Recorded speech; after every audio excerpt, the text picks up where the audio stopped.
The first time the Ralvik appeared in the sky, there were no greetings or friendly signals. They did not send music, pictures, or peaceful messages like humans had once imagined. Instead, they came with a demand. The morning had been normal for most people. In big cities, children went to school, workers hurried to offices, and farmers took care of their fields. Then, without warning, the air filled with a strange hum. Across the world, enormous shadows fell over streets, forests, and oceans. In every country, people looked up and saw the same thing. Massive silver ships blocked the sun. They had no windows and no familiar shape. Their surfaces were smooth and curved like the shells of giant sea creatures. They hovered in silence, not moving, not shaking in the wind. Then the voices came. It was not one voice, but many, speaking every language at once, in homes, shops, parks, in vehicles. Screens lit up with a strange glowing symbol. Radios and phones carried the same sound. The message was short and cold. This is the Ralvik Empire. All advanced human technology will be surrendered. This is for universal safety. You will comply. The message repeated 3 times. Then the screens went black. The ships remained silent and still, as if waiting for an answer. At first, no one moved. People stared at the sky, unsure if they had heard correctly. Then panic began to spread. News channels tried to stay calm, but their voices trembled. Military forces scrambled to organize. Governments contacted each other in a rush, trying to decide what to do. In the city of Darnell, Captain Marek stood at a tall window in the Earth Space Agency's main building. He was a broad-shouldered man with weathered skin and sharp eyes. Years of service on deep space missions had given him the habit of standing still and watching before acting. Now, he watched the largest alien fleet humanity had ever seen float above his home planet. Marek had seen many strange things during his career, but this was different. The Ralvik ships were too large and too numerous for this to be a visit. He noticed the formation they held in the sky, tight, precise, like a wall made of steel. This was not a greeting. This was control. A young officer hurried into the room, his face pale. "Sir, the council is in session.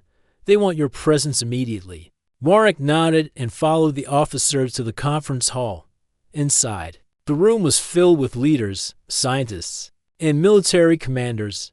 Holograms of other cities flickered around the table, showing the same images. Ralvik ships hanging over every major population center.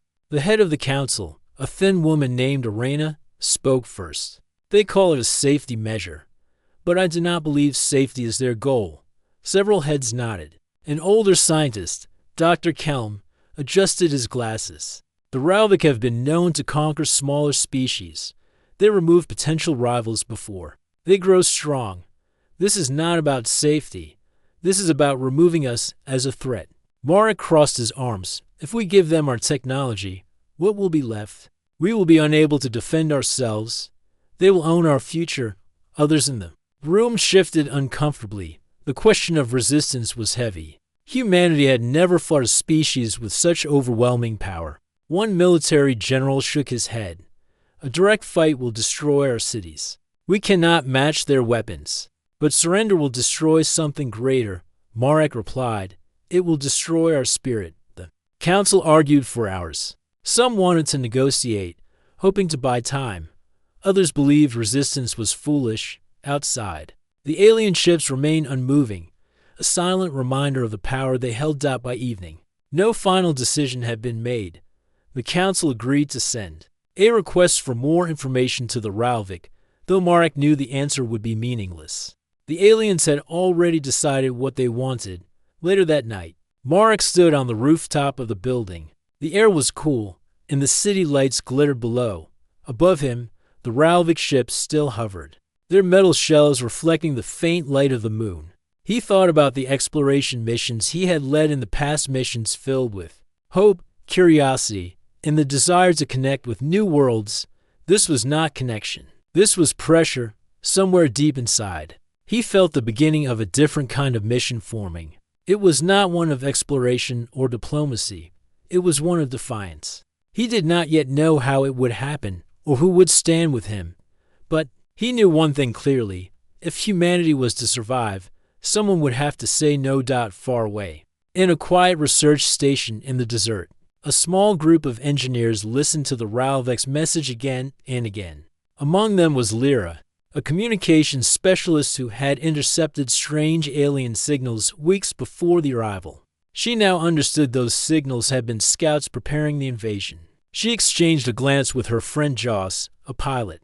With more skill than most of the military's best, we are not giving them anything. Joss said firmly. They will take it if we don't, Lyra replied. Not if we make sure they can't.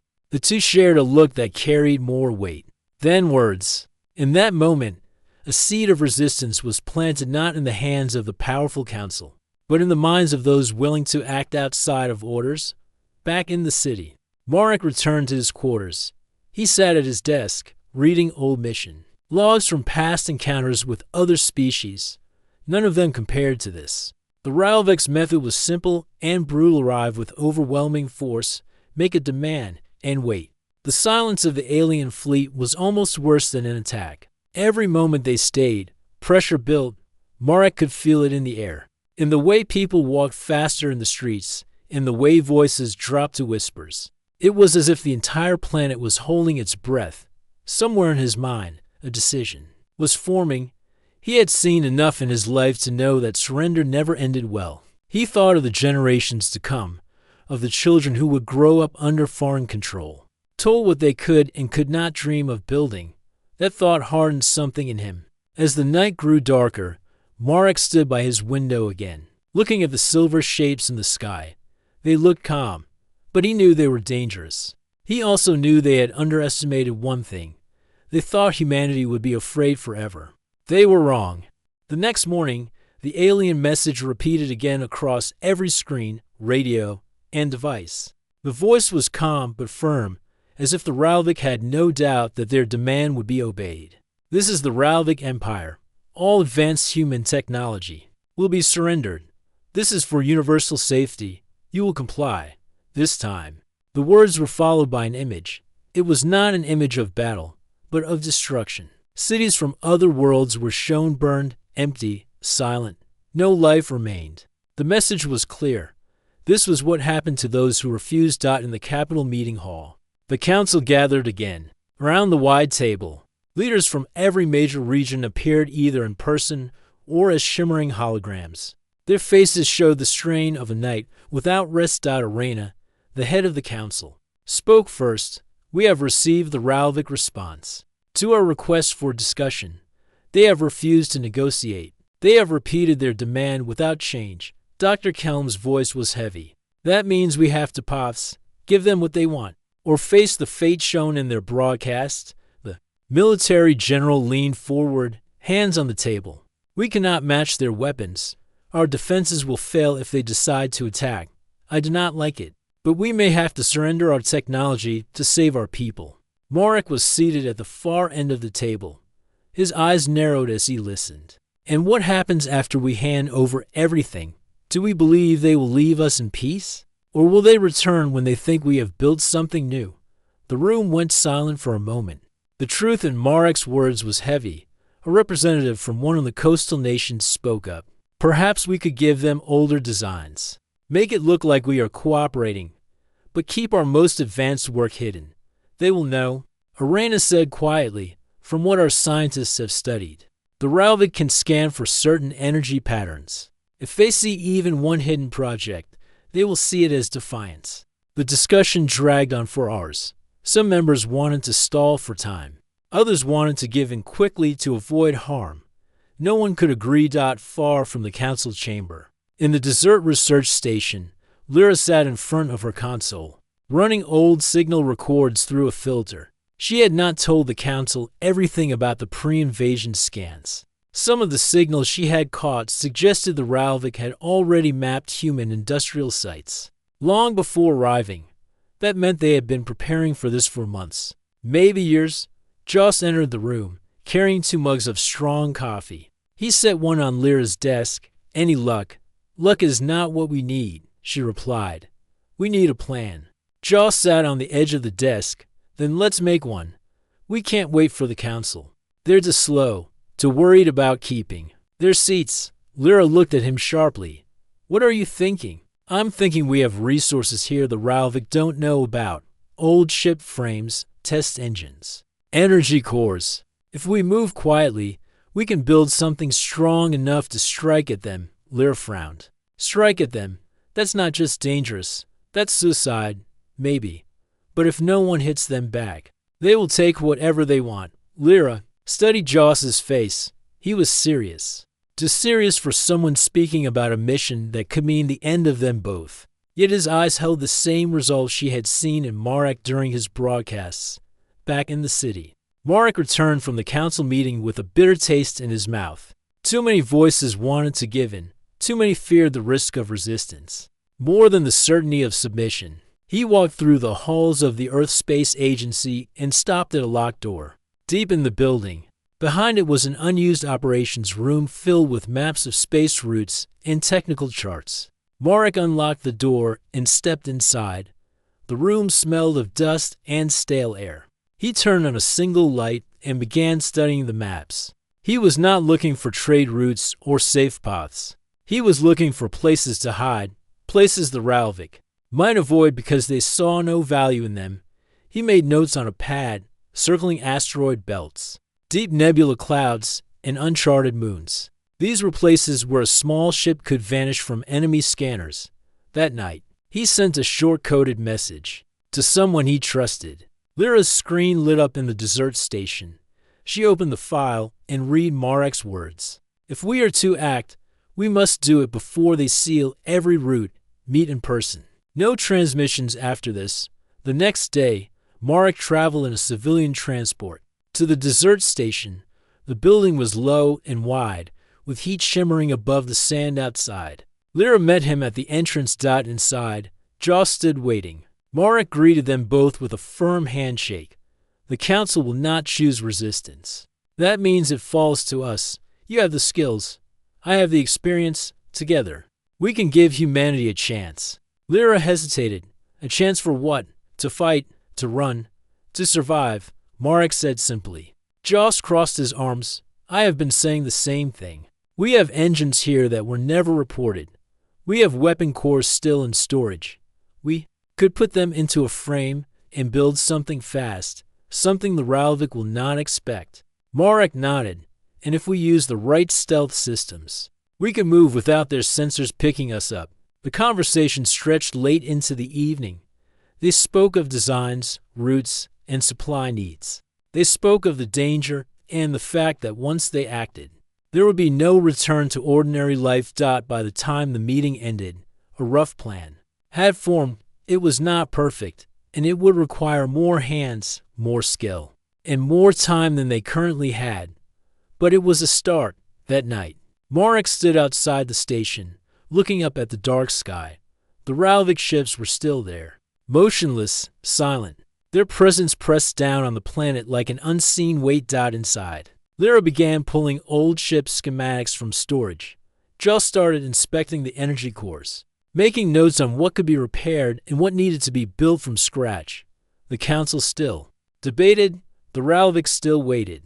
But here, in the heat of the desert, a different kind of work had begun, work that would not be shown on any official report. The push to submit was strong. The threat was real. Yet in the quiet corners of the world, people like Marek, Lyra, and Joss were already pushing back in their own way, and soon, the Ralvik would discover that not all humans would bow.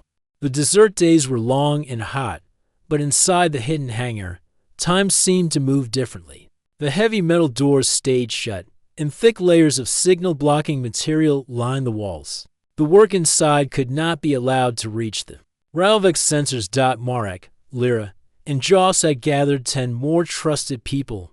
Some were engineers, some were mechanics, and some were pilots. None of them were part of the council's official projects. Each had been chosen because they were skilled, loyal, and willing to risk everything. The first days were spent clearing the hangar floor. Old crates of broken equipment were pushed aside. Dust-covered ship parts were laid out so they could be examined. Marek walked slowly around the hangar, taking in every detail. He had seen many ships in his career, But what they planned now was unlike anything he had flown before. Lyra brought up the schematics on a large screen. "This will be the frame," she said, pointing to the outline of a sleek vessel. "We will keep it small, so it can move quickly and hide in places the Ralvik cannot follow." Joss tapped another part of the design. "And here's the core. Housing. I know it will take time, but we can build a weapon that uses stellar matter. We have the research. We only need to make it stable enough to fire without destroying ourselves." Marek studied the plan: speed, stealth, and a weapon they cannot predict. "That is what we need." They decided to name the ship the Flame. The name was simple, but it carried the meaning they all felt in their hearts. Fire could destroy, but it could also light the way in darkness. The work began in shifts.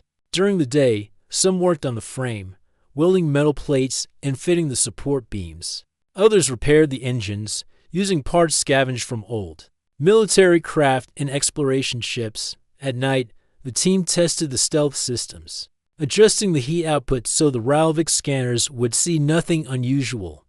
One night, Lyra stood outside the hangar, watching the desert sky. The alien ships were still there, high above in orbit, small to the human eye but massive in reality. She thought about how easy it would be for them to wipe out everything.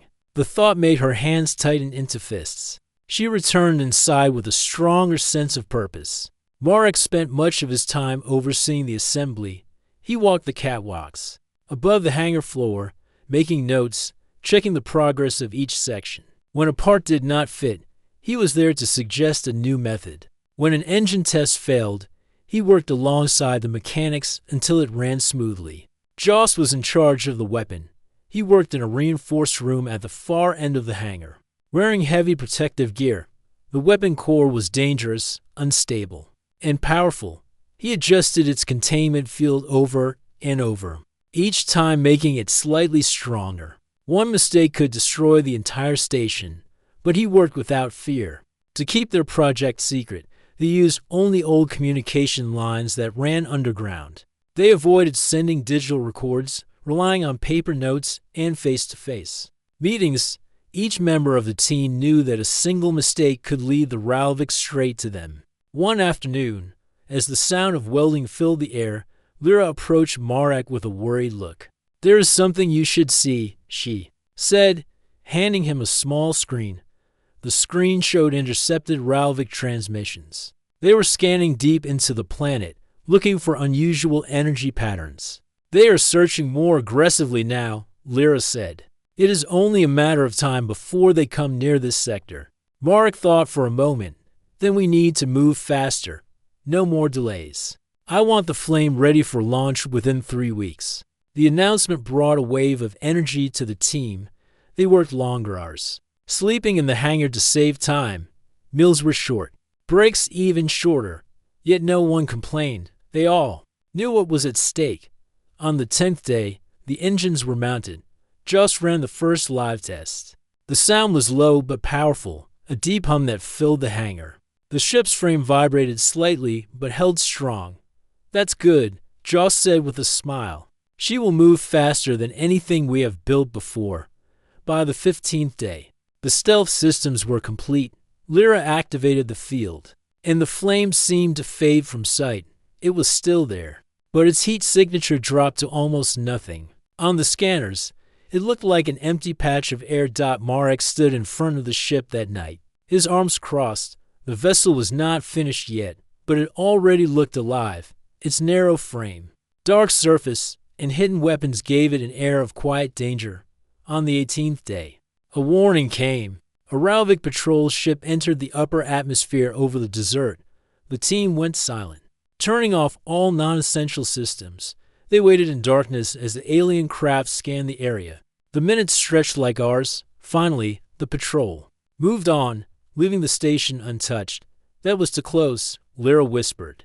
"It will not be the last time," Marek replied. By the 21st day, the Flame was complete. Its black surface reflected almost no light. The engines were silent until pushed to full power. Inside, the controls were simple but efficient. The weapon core was secured in its chamber, ready for use. That night, The team gathered in the hangar for a final check. Marek stood at the front. "We have built something no one else could. It is dangerous, yes, but it gives us a chance. Tomorrow, we launch. Once we leave this hangar, there is no going back." The team nodded, each understanding the weight of his words. When the meeting ended, Marek stayed behind, walking slowly round the flame. His hand brushed against the cool metal surface. He thought about the battles ahead, about the risk, and about the possibility that none of them would return. Yet he also thought about Earth, and how this ship might be the only thing standing between it and the Ralvik's control dot above. The alien ship still waited, patient and silent. They believed time was on their side. They believed humans would break under pressure. Soon, they would learn how wrong they were. The night before launch was silent, but no one in the desert station slept. The hangar lights stayed on, casting long shadows across the walls as the crew made their final checks. Every system on the flame was tested twice, then tested again. The weapon core hummed faintly inside its containment chamber, ready to be awakened. Marek walked slowly around the ship, inspecting every section. His hands moved along the cool black surface, as if feeling the ship's strength. He stopped at the cockpit and looked through the glass. Tomorrow, this vessel would carry them into danger no human had faced before. Joss was tightening the last bolts on the engine housing when Lyra approached. She held a small datapad, its screen glowing softly in the dim light. "Ralvik patrols have increased in the last 12 hours, she said. "They are watching every major city, and they have more ships scanning the outer solar system." Marek joined them. "Then we give them something to find, just not where they expect it." At dawn, the hangar doors opened for the first time in weeks. The desert wind rushed inside, carrying the smell of sand and heat. The flame rolled forward on its landing gear, the rising sun reflecting faintly off its dark surface. The crew climbed aboard. Marek took the captain's seat. Joss slid into the weapons control station, and Lyra sat at the navigation console. The rest of the crew manned engineering and support stations, each one focused and silent. "Engines at idle," Joss reported. "Stealth field active," Lyra added. Marek gave the order. "Launch." The ship rose smoothly from the hangar floor, its engines making barely a whisper. It climbed higher and higher, passing through thin clouds until the blue sky darkened into black space. From orbit, Earth looked peaceful, but Marek knew that peace was only an illusion. Above the planet, the Ralvik fleet still hung in formation, their silver hulls gleaming. Lyra plotted a course that curved away from the Ralvik ships, leading the flame toward the asteroid belt. The stealth systems kept them hidden, but everyone on board knew it was only a matter of time before they would be noticed. Their target was not on Earth. A Ralvik supply convoy had been detected in the outer system, transporting resources to maintain the blockade. The convoy was lightly defended compared to the main fleet, and striking it would send a clear message. For 2 days, the flame drifted quietly through space. Using asteroid shadows to hide from patrol scans, the crew moved carefully, speaking in low voices even though sound could not travel in space.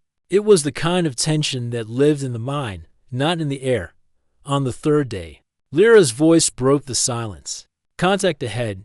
3 Ralvik transports, 1 escort frigate, range 40,000 kilometers. Joss grinned without humor.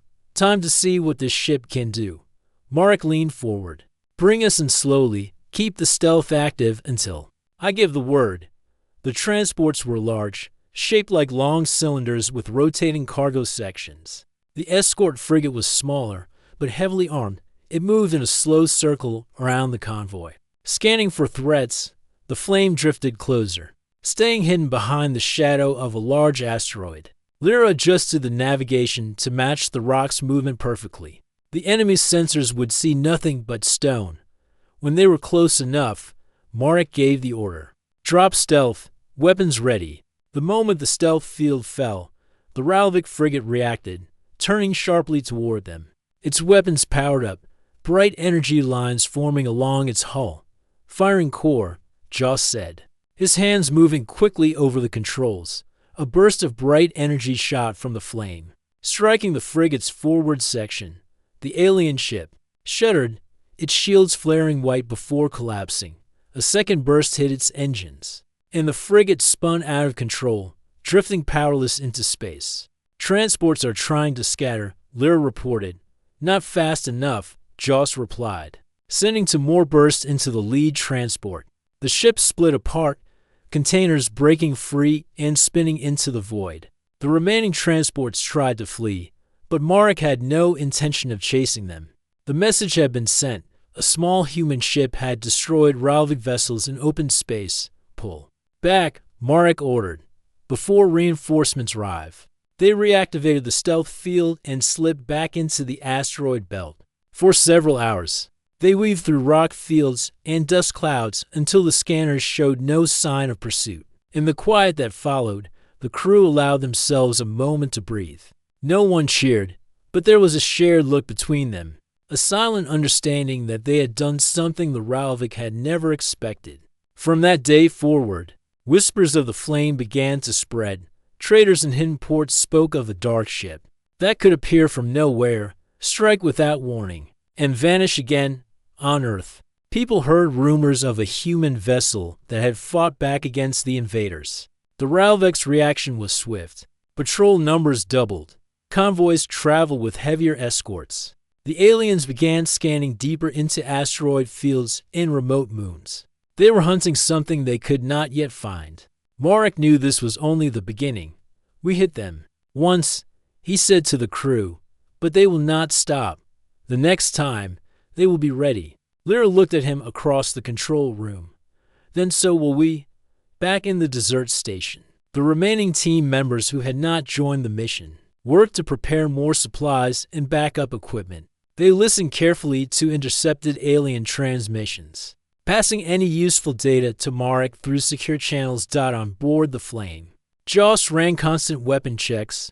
The core held up well. He reported one evening, "We can fire more bursts before it needs a full recharge. But I'll need to tune the containment field if we plan on longer engagements." Marek nodded. "Do it. I want us ready for anything." The crew rotated through short rest periods, but no one truly relaxed. The Ralvik had been wounded, and now they would be more dangerous than ever. Far above the planet, the alien fleet tightened its formation. They had underestimated humanity. Once, they would not make the same mistake again. But as the Flame drifted silently in the darkness, hidden among cold rocks, Marek allowed himself one thought. The Ralvik believed they could pressure humanity into submission. What they had just learned was that humans could pressure back. And next time, the fire would burn hotter. The crew of the Flame sat around the main table inside the strategy room. A soft hum of the ship's engines filled the space, while the lights above cast long shadows across their tired faces. Captain Marek stood at the head of the table, his hands gripping its edge. The crew had been running for weeks, dodging Ralvik patrols and using every trick they knew to stay alive. The situation was tense. The Ralvik had increased their search efforts, sending more patrols into every corner of the sector. Marek knew they could not keep running forever. Supplies were getting low, and the crew was showing signs of exhaustion, yet there was still an opportunity and opening that might give humanity a real advantage. That opening was the Ralvik command carrier. This massive ship was not only the brain of the blockade over Earth, but also a symbol of Ralvik dominance. Destroying it would cause chaos in the alien command structure, forcing them to withdraw for repairs and reorganization. Marek leaned over the table, pointing to a holographic display that showed the Ralvik carrier's patrol route. "This is our chance," he said. "If we take out their carrier, they will not be able to coordinate their fleets effectively. Earth will finally get breathing space." Juno, the ship's navigator, frowned. "The carrier is heavily shielded and surrounded by escorts. It is a flying fortress. We can't just attack it directly. That's why we're going to lure it," Marek replied. "There is a dense nebula here." He highlighted a swirling cloud on the display. "The gases inside interfere with scanners and shields. The Ralvik know this, which is why they avoid it. But if we can draw the carrier inside, its defenses will be weaker. That's where we strike." Kira, the weapons officer, crossed her arms. "The The nebula will hide us, but it will also hide them. We'll be blind in there. One wrong move, and they'll tear us apart. Mark looked around the table. I know it's risky, but this is our best shot. We won't get another one. If we succeed, the blockade might crumble. If we fail, the Ralvik will tighten their grip. The crew exchanged silent glances. Finally, one by one, they nodded. They all understood the risk. They had been running long enough. It was time to fight back in a way that truly mattered. Preparations began immediately. The engineering team reinforced the Flame's outer hull with an extra layer of reflective plating to reduce the damage from plasma fire. The stealth systems were checked twice over, making sure no stray energy signature would give them away. Before the trap was sprung in the weapons bay, Kira oversaw the loading of the ship's most dangerous weapon, the unstable stellar matter core. It was kept inside a reinforced chamber, its energy swirling like a small sun. Using it was dangerous, but it was the only thing powerful enough to destroy a ship as large as the Ralvik carrier. While the crew worked, Marek spent hours studying the carrier's patterns. He noticed that it often moved to investigate energy spikes that might signal hidden threats. That would be their bait. 2 days later, the Flame slipped through the dark void toward the nebula. The swirling cloud was enormous, stretching across thousands of kilometers. It glowed faintly from within, lightning arcs flashing between its thick clouds of dust and gas. Juno's hands moved over the controls. Entering the edge of the nebula now, she said. The ship's sensors began to fill with static, and the outside view shifted into a blur of moving shadows. Inside the nebula, visibility dropped to almost nothing. The ship's lights illuminated only a short distance ahead. Every now and then, a flash of lightning revealed strange shapes, massive drifting rocks, and gas currents moving like living things. The plan began. Marek ordered the release of several decoy drones, each programmed to give off high-energy pulses. The drones floated deeper into the nebula, creating the illusion of a hidden fleet. Sure enough, the Ralvik noticed. The carrier and its escort ships changed course, moving straight toward the source of the false signals. They're taking the bait, Kira said, her voice tight with anticipation. Minutes later, the faint shapes of the Ralvik ships appeared. On the radar, the carrier was massive, like a city in space, surrounded by smaller but deadly escort cruisers. The crew of the Flame held their breath as the alien fleet pushed deeper into the nebula. The moment the carrier crossed into the densest part of the gas cloud, Marek gave the order.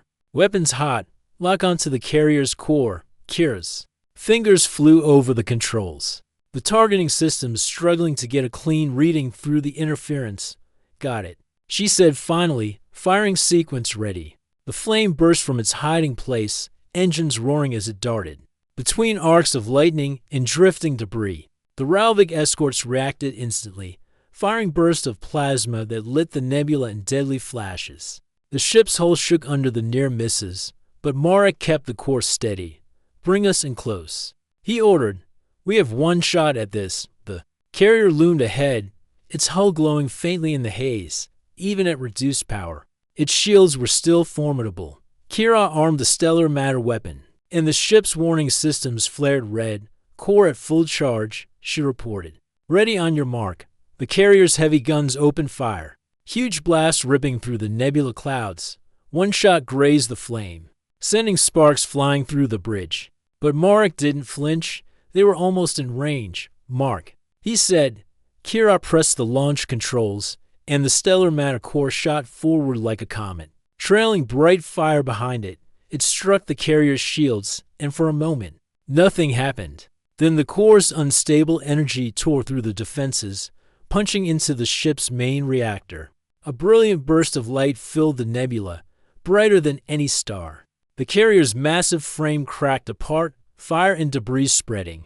In all directions, the explosion shockwave rattled the Flame. But Marek held the ship steady until the light faded. Silence filled the bridge. The Ralvik escorts scattered in confusion, unable to see or track their enemy.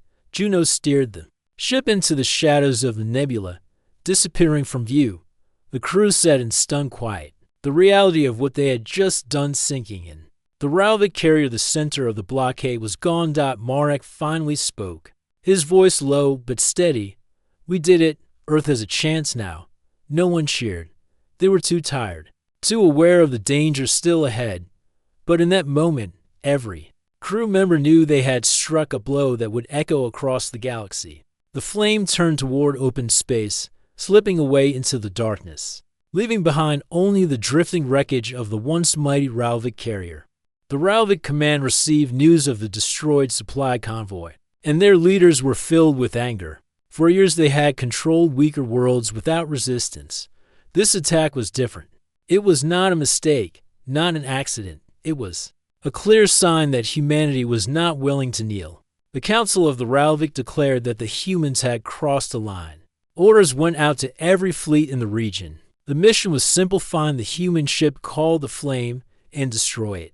Captain Marek and his crew expected this reaction. They knew the Ralvik would not let the attack go unanswered. Marek stood on the command deck of the Flame, watching. The glowing star map, red signals marked Ralvik patrols. Each day, more appeared. The Ralvik were sweeping through the system, scanning every asteroid field, every shadow near the planets. They were willing to search for months if it meant catching. The humans. The crew moved with quiet discipline. Navigation officer Lena plotted courses through dangerous zones. Engineer Tomas monitored the ship's energy use. Pilot Ryan practiced sharp maneuvers in case they needed to run.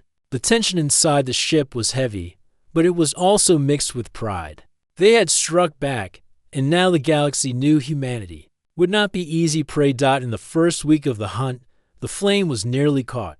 A Ralvik patrol ship appeared from behind a small moon, locking its sensors on the human vessel. Ryan reacted instantly, diving the ship into the moon's shadow. Lena calculated a path between drifting debris. The enemy gave chase, but Marek ordered a sudden burn toward a dense asteroid belt.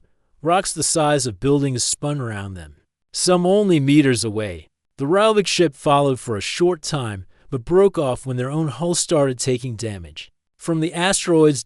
Every escape drained their supplies. Food and fuel were harder to find because the Ralvik were blocking the main travel routes. The Flame had to hide near icy comets and use its drills to gather frozen water. Tomas worked day and night to refine the ice into drinking water and ship coolant.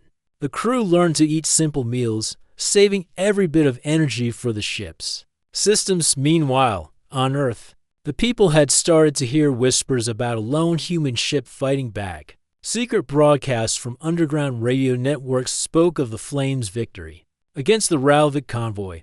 Images and messages spread between hidden channels on the planetary net. For the first time since the invasion, fear in people's eyes was mixed with hope. The Ralvik could still destroy cities, but they could not stop the story from spreading. The Ralvik noticed this shift in human spirit. Their patrols grew more aggressive. They began stopping civilian ships, searching for any sign of connection to the Flame. Families were questioned. Cargo was taken. The alien rulers wanted to show that resistance would bring suffering, but in truth, their actions only made the resistance stronger. People began to hide supplies for the human crew, leaving coded messages in remote stations that only Marek's team could understand. In the second month of the hunt, the Flame launched, a risky move to shake the enemy fleets. Marek had learned of a Ralvik communication hub stationed on a small artificial moon near Saturn's orbit. If they could damage it, the alien ships would lose contact for a short time, giving them breathing room. The crew prepared in silence. The plan was dangerous. They would have to cross a heavily patrolled sector, get close to the hub, and attack before reinforcements arrived. They left cover at high speed, hiding in the electromagnetic storms of Saturn's rings. The violent magnetic fields confused the Ralvik sensors. The Flame glided between glowing clouds of charged particles until the massive black shape of the communication hub came into view. The alien station was a spiked sphere covered with antennae, arrays, and guarded by 2 patrol craft. Ryan steered the ship close to the shadow of a large ice rock, waiting for the perfect angle. Marek gave the order. A single burst from their main weapon lanced across space, striking the hub's outer ray. The explosion was silent in the void. but its light burned bright against the black. Antenna fragments spun away. The station went dark as its systems shut down. The two patrol craft moved to intercept, but Ryan was already diving into the thickest part of the ring field. Shards of ice and stone streaked past the hull. The alien ships followed, but soon pulled back when they realized the danger. The flame escaped, vanishing into the deep shadows beyond the planet. For a short time, Ralvik coordination faltered. Patrol routes were confused, and orders arrived late. Marek's crew used this gap to refuel from a hidden cache, left by human sympathizers on a mining station. The miners, hardened by years of harsh work, greeted the crew with quiet respect. They loaded crates of supplies onto the flame without asking for payment, saying only that the fight was worth it. The journey back into hiding was not easy. The Ralvik quickly repaired the communication hub and resumed the hunt. Marek knew they could not keep running forever. Every day the Ralvik learned more about the flame's abilities. Every battle gave the enemy more data. They would eventually find a way to counter the ship's strengths. One night, while the rest of the crew rested, Marek stood alone in the observation chamber, staring at the stars. Each point of light was a world, a possible home, or a battlefield. He thought about Earth's future. Would humanity live free among the stars? Or would they be another forgotten species crushed under alien rule? He had no clear answer. But he knew one thing: surrender was not an option. The next morning, Marek called the crew together. His voice was steady, but filled with determination. He told them the fight was only beginning, and they could not stay on the defensive. The Ralvik had more ships, more weapons, and more resources, but they lacked one thing: fearlessness born from desperation. The humans had it, and they would use it. Lena nodded quietly. Tomas tightened his gloves and went back to the engine room. Ryan smiled faintly, ready for whatever came next. They were hunted, outnumbered, and far from home, but none of them would turn away now. Somewhere out there, Marek thought, was the key to ending this war. The crew of the Flame would find it, no matter how dangerous the path became. The resolute Flame drifted in the cold emptiness beyond the asteroid belt. Its engines hummed low, conserving power. Inside the bridge, every member of the crew sat at their stations, their faces drawn but determined. The long war had taken its toll, yet the fire in their eyes had not gone out. Martin stood at the command chair, her hands gripping the armrests. She had fought for years without giving up, but she knew the endgame was close. The Valari fleet was gathering near the Cooper line, preparing to enter Sol space. If they crossed that line, Earth would be next. Status report, Martin said. Soren's voice came from the navigation console. We are one jump from the Cooper line. Our stealth plating is holding, but the energy levels are low. We can't maintain cloak and shields at the same time for long. Rin, the weapons officer, checked his displays. Main cannons are charged. Missile bays are loaded. The plasma lances are ready, but they'll need direct line of sight to fire. Martin nodded slowly. Good. We will not wait for them to come to us. We will strike first. The crew exchanged glances. They had expected as much. The Resolute Flame was not a ship built to hide. It was built to fight, to break enemy lines, and to inspire allies. Lyra, the communications officer, turned from her station. We've picked up faint transmissions.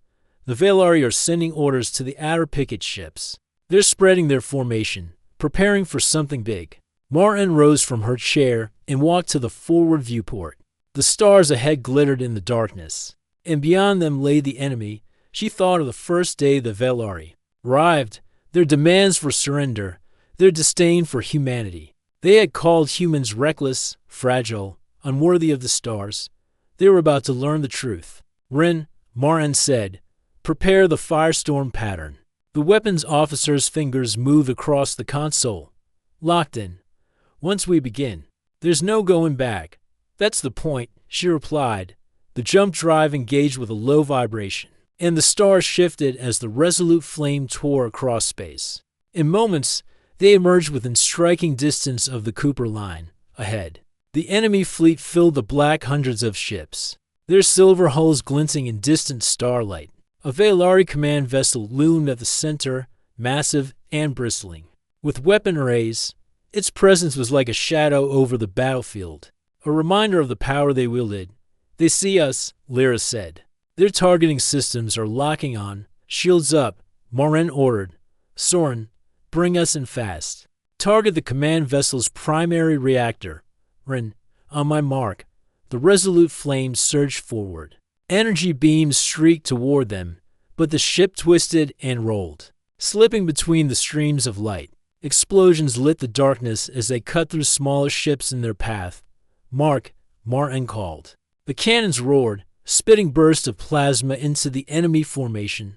Missiles followed, weaving between ships before detonating in bright spheres of destruction. The firestorm pattern unfolded like a deadly dance, the resolute flame carving a path straight toward the Veilari flagship. "They're trying to flank us," Soren warned. "Let them try," Marin replied. "Stay on course." The closer they drew, the heavier the enemy fire became. The ship shuddered under repeated impacts, alarms blaring. A console sparked, and the bridge filled with smoke. Still, they pressed on. "Ren, lances," Martin ordered. The forward plasma lances fired in twin beams of blazing light, slicing through the enemy's forward defenses. One Veilari cruiser split apart, its pieces tumbling into the void. The flagship loomed ahead, its weapons blazing. "They're powering their main gun," Lyra said urgently. Martin's eyes narrowed. "Then we'll be faster." "Soren, bring us in close." "Ren, all weapons, maximum yield." The resolute flame dove toward the massive vessel, weaving through a storm of enemy fire. Hull plating buckled, and warning lights flashed red across the bridge, but the crew didn't slow. At the last moment, the ship rolled under the flagship's belly, and Ren unleashed everything they had: plasma, missiles, and rail slugs tore into the enemy's reactor housing. For a heartbeat, nothing happened. Then the Veilari command vessel erupted in a blinding burst of light. The shockwave rippled through space, throwing smaller ships into disarray. Without their leader, the fleet faltered, enemy formation breaking, Lyra reported. "Some are retreating, others are scattering." Marin took a steady breath. "We hold position until they're gone. No pursuit. We've made our point." Hours later, the last Veilari ship jumped out of Sol space. The stars grew quiet again, leaving only the resolute flame drifting near the Cooper line. On the bridge, the crew sat in silence. They had survived. Earth had survived. Sore and broke the quiet. "Do you think they'll come back?" Martin looked out at the stars. "Probably. But next time, they'll remember today. They'll remember that when they pressured humanity, the answer was fire, and a ship they couldn't stop." The crew exchanged tired smiles. The resolute flame had lived up to its name, and so had they died in. The darkness beyond the viewport, the stars shone a little brighter.